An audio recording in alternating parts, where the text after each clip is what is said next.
तो आइए अब हम जानते हैं कि ज्योतिष अपने जीवन में क्यों जरूरी है। अब एक उदाहरण से मैं आपको समझाना चाहता हूँ। सोच लीजिए कि कोई दो मित्र हैं, राम और श्याम। दोनों में बड़ी गहन मित्रता है, बड़े अच्छे मित्र हैं। राम जो है ज्योतिष को बड़ा मानता है एवं ज्योतिष के उपाय करता है या ज्योतिष के अनुसार चलने वाला है, और जो श्याम उसके ठीक विपरीत, वो ज्योतिष को बिल्कुल भी नहीं मानता है, ना ही ज्योतिष पे भरोसा करता। अब होता यूं है कि राम और श्याम दोनों का कॉलेज ज्वाइन करना है, दोनों अलग अलग कॉलेज ज्वाइन करना चाहते हैं क्योंकि दोनों के सब्जेक्ट्स अलग अलग हैं। अब जो राम है वो पूरा ज्योतिषज्ञ से पूछ करके सब कुछ कार्य करता है कि मुझे कौन सा सब्जेक्ट सिलेक्ट करना चाहिए और कौन सा एजुकेशन मेरे लिए बेस्ट रहेगा मेरी आगे की प्रोसेस के लिए या प्रोग्रेस के लिए।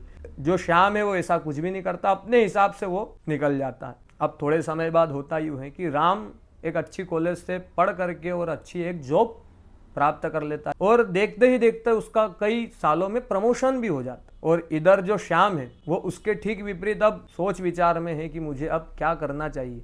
जब राम को जॉब मिल चुकी है और यहाँ पर श्याम जो है बड़ा जॉब पर जॉब बदल रहा है और बड़ा ही उसके जीवन में बड़ा डिप्रेस्ड हो रहा है और परेशान हो रहा है, तब अब वो लगाता है राम को फोन। अब राम से उसकी बात होती है, राम का बड़ा अच्छा चल रहा है, बड़ी अच्छी जॉब है। तो श्याम ये सुन करके बड़ा और डिप्रेस्ड हो जाता। अब उसे पता चलता है कि अरे मैंने तो बड़ा गोल्डन समय जो है मैं चूक गया। अब यदि वही समय वही तैयारी अब वो फिर से करेगा, वो उतना समय से पीछे हो जाएगा। तो मित्रों, कहने का मतलब केवल इतना ही है कि यदि आप ज्योतिष की सलाह लेते हैं और ज्योतिषज्ञ से मिल करके आप कोई अपना करियर काउंसलिंग कराते हैं तो आपको एक मार्ग मिलता है कि आप किस मार्ग के लिए बने, क्योंकि हर व्यक्ति हर एक डिफरेंट कला लेकर के पैदा हुए हैं और अपने पास अलग अलग सबके पास अपनी अपनी कला है। तो इसीलिए आप किस कला के लिए बने हैं, इसलिए ज्योतिष आपके जीवन में बड़ा जरूरी है। और बहुत से लोग अब ऐसा भी बोलेंगे कि अरे इसने तो कुछ किसी ज्योतिष से नहीं पूछा था, उसने भी किसी ज्योतिष से नहीं पूछा, आज तो बड़ा बड़ा